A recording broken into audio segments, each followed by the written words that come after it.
Makanan dah sampai. Asal awak tak makan lagi? Saya nak makan dengan awak lah.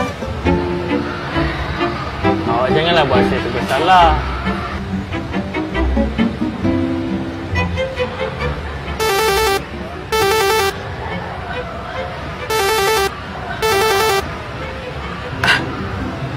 Tak apa.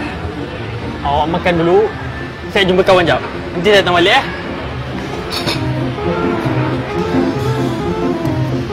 Apa dia ni? Hah? Asyik kawan. Kawan dia lagi penting pada aku. Loh, ya, saya datang ni. Hello? Kat mana? Berapa lama lagi nak ambil hadiah tu? Ya, saya nak sampai ni. Sikit je lagi, sikit lagi. Hello? Sayang, awak lama lagi ke? Awak ni pentingkan kawan daripada saya lah. Ya, saya dah nak sampai dah ni. Alah.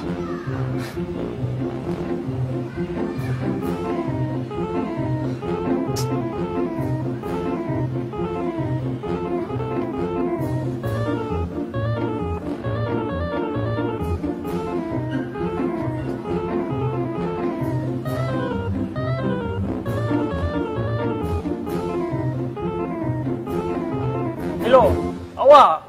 Awak, dah lah awak. Saya dah tak tahan dah ni. Ni dah bukan macam berlakon, ni dah macam betul-betul tau tak? Dah lah awak. Saya penat lah. Saya dah tak sanggup dah lagi. Ni berlakon. Hari-hari ni lain dorang.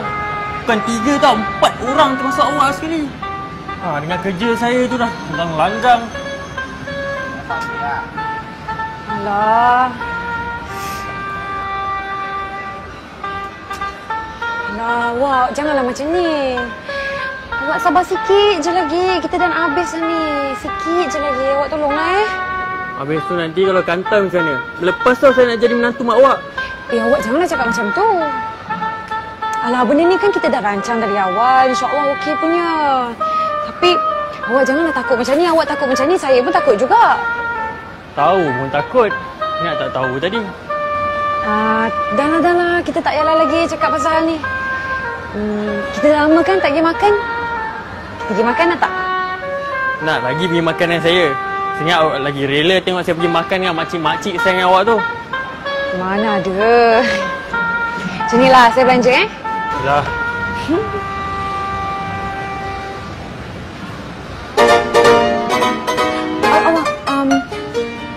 Ini tugas awak yang terakhir. Tolong ya. Tu, tak percaya. Awak.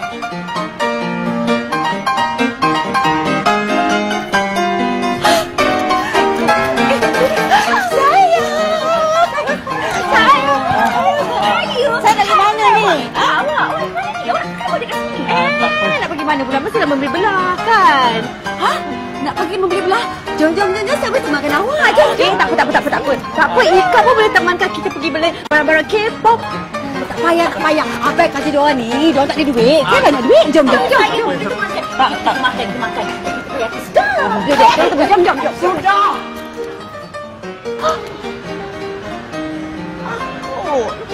Sekarang ni saya nak awak semua ikut saya. Di mana?